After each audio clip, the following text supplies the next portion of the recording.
안녕하세요. 윤 교수입니다. 오늘 이 시간에는 두려움에 상처받은 내면의 아이 때문에 힘들어했던 분을 소개하는 시간을 갖도록 하겠습니다. 혹시 누구나 가지고 있을 어린 시절에 두려움의 상처를 가지고 있다면 이 시간 같이 하면 좋겠습니다. 제가 정신병원에서 상담 치료하는 시간에 어떤 분이 유독히 햇빛촌의 유리창엔 비를 계속 들려달라고 하는 분이 있었습니다. 30여 년 전이니까 당시는 유튜브나 USB 등이 활성화되지 않던 시절이었죠. 그 당시에는 CD도 막 나올 그런 무렵이었습니다. 저는 청계천 레코드판 상가에 가서 LP판을 사가지고 와서 그분에게 햇빛촌이 유리창엔 비를 들려주면서 상담 치료를 하였습니다. 그런데 이분은 햇빛촌이 유리창엔 비만 들으면서 계속 눈물을 흘리는 거예요. 너무 눈물을 많이 흘리셔서 제가 이 곡을 그만 들을까요? 제가 그렇게 얘기를 해도 이분은 그냥 더 좀 듣고 싶다고 이야기를 하는 거예요. 저는 이분 옆에서 같이 공감을 하면서 같이 있어주면서 상담을 하기 시작을 합니다. 말을 하실 듯 하면서도 그냥 삼키고 하시다가 정확히 4회차 때 음악을 다 들으시고 난 다음에 더 이상 안 듣겠다고 얘기하시면서 자기 이야기를 하기 시작하였습니다. 그분의 말씀에 의하면 초등학교 2학년 때 학교에 갔는데 아침에는 날씨가 참 맑았는데 학교 수업이 끝날 시간쯤 되니까 비가 오기 시작하였대요. 그때 다른 아이들은 부모나 가족들이 우산을 가지고 왔는데 자신도 가족이 올 줄 알고 학교에서 계속 기다렸다는 겁니다. 그런데 날이 어두워지고 비는 계속 오는데 엄마나 가족은 끝내 오지를 않았어요. 점점 어두워지고 캄캄한 학교에서 몇 시간을 두려움에 떨어야 했다고 합니다. 더욱이 그렇게 두려운 가운데 처마 밑으로 비를 피해 들어온 수탉들이 이리저리 다니면서 공포를 주니 그 두려움과 공포심은 아주 크게 달했다고 합니다. 이렇게 공포의 밤을 두어 시간 지난 다음에 그제서야 엄마가 나타나셨다는 거예요. 엄마는 낮에 일을 나가시고 밤에 집에 와보니 딸이 안 온 거예요. 그제서야 그냥 불이 나게 학교에 갔더니 엉엉 울고 있었다는 겁니다. 딸은 엄마를 보자마자 안기면서 엄마 가슴팍을 때리면서 엄마 미워, 엄마 미워 이러한 말만 할 수밖에 없었죠. 얼마나 두려웠겠습니까? 얼마나 공포스러웠겠어요. 엄마는 아기를 안아주면서 위로를 해드렸죠. 그러나 그 위로는 분에 차지 못했습니다. 그 충격은 어마어마한 충격으로 이 아이의 내면 속에 두려움에 상처받은 아이로 남아 있었지요. 더욱이 이분의 어머니는 초등학교 4학년 때 일찍 돌아가셔서 엄마와의 충분한 감정의 소통을 하지 못하고 감정의 해소를 하지 못하고 엄마를 하늘로 떠나보낼 수밖에 없었습니다. 그러니 내면에 상처받은 고통의 아이는 엄청나게 내면 속에 자리 잡고 있었지요.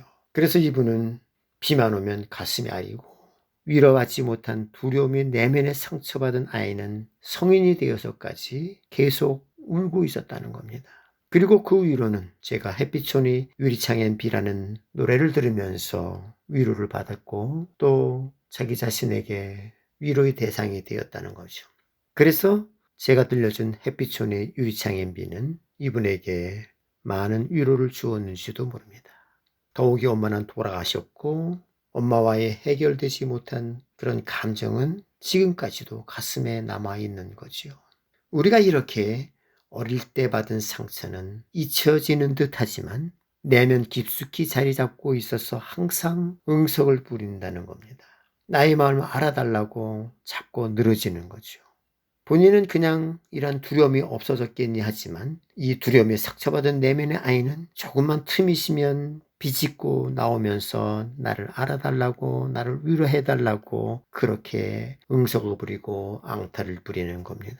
그래서 비만 오면 이분은 항상 두렵고 아리고 공포스러운 거죠. 그리고 눈물이 나는 거죠. 사실 어린 시절에 상처받은 내면의 아이는 마음속에 영원히 남을 수가 있습니다. 저는 이분의 옆에 있으면서 안전한 환경을 제가 제공해 주면서 내면의 아이를 충분히 표현하도록 도와주었습니다. 공감의 상황에서 충분히 이해해 주고 격려해 주고 또 옆에서 위로를 해 주고 마음을 안정시켜 주는 작업을 하였습니다. 그렇지만 순간적으로 이분에게 자신을 지배하는 감정은 초등학교 2학년 때의 그 순간에 그런 감정이 항상 지배를 하고 있는 거죠.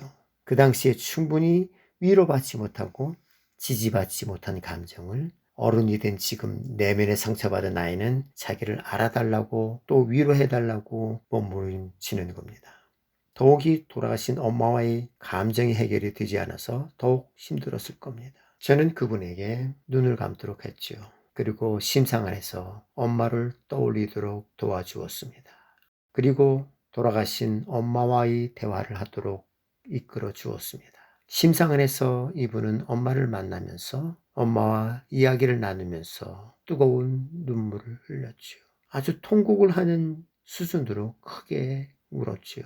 그리고 어머니한테 그동안 하지 못했던 이야기, 듣지 못했던 이야기를 충분히 나누도록 인도하였습니다.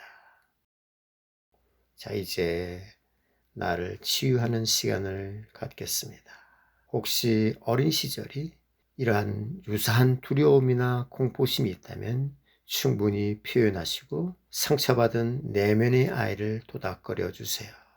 자, 혹시 내가 어린 시절에 두려움이나 또는 외로움이나 공포심이나 분노나 슬픔이나 이런 상처받은 내면의 아이가 있다면 이제 이 시간 나의 내면의 아이를 도닥거려주는 시간입니다. 자, 양손을 나의 가슴에 마치 나비처럼 나비 허그를 하시고 나를 위로해 주시는 겁니다. 나비 허그를 한 상태에서 천천히 나를 도닥거려 주면서 나에게 위로를 주시는 겁니다.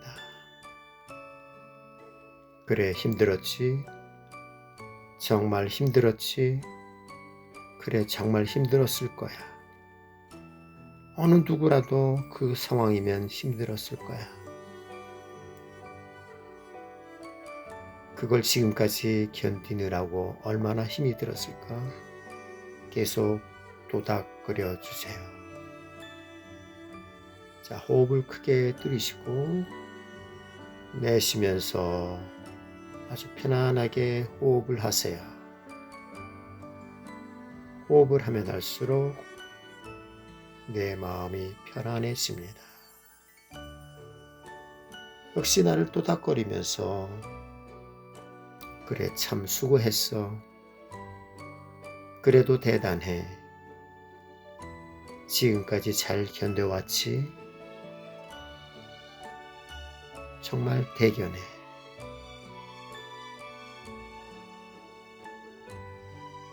혹시 엄마를 미워했다면, 그 당시에 엄마가 너무 미웠다면, 혹시 그 당시에 아빠가 미웠다면, 그러한 미운 마음에 엄마나 아빠의 가슴팍을 계속 때렸겠지? 그런데 엄마는 일부러 그런 게 아닐지도 몰라. 엄마도 얼마나 가슴이 아팠을까? 나보다 더 아프진 않았지만 엄마도 가슴이 많이 아프고 속이 많이 상하셨을 거야. 그때 그 상황에서는 어쩔 수 없었는지도 몰라. 그렇지만 그래도 그렇게 많이 힘들었는데도 이렇게 커 있지 않니? 이젠 미운 감정, 화난 감정, 두려운 감정 이해를 하는 거야. 그래, 수고했어. 이제 앞을 바라보면서 나가는 거야. 돌아가신 엄마도 마음이 많이 아프시고 미안한 마음으로 돌아가셨을 거야. 다시 한번 나를 도닥거리면서 그냥 한번 이 시간 엄마를 한번 안아줄 수 있겠나? 이 시간 엄마를 불러와서 다시 한번 엄마를 이렇게 안아줄 수 있으면 얼마나 좋겠나. 자, 이 시간 엄마를 안아보고 싶으면 엄마를 안아보고 엄마한테 미안하다는 말을 한번 할 수 있겠니? 자, 이 시간 엄마를 한번 안아주세요. 엄마를 한번 안아주시고 엄마를 토닥거려주면서 엄마 미안해. 엄마가 상처를 많이 받았다면 이 딸을 용서해줘. 나를 용서해줘. 엄마 잘못도 아니야. 그날 갑자기 비가 온 것뿐이야. 엄마 미안해. 이렇게 엄마를 토닥거려 주는 겁니다. 자, 편안하게, 아주 편안하게 눈을 감으시고 감사합니다. 용서합니다. 용서합니다. 감사합니다. 하시는 겁니다.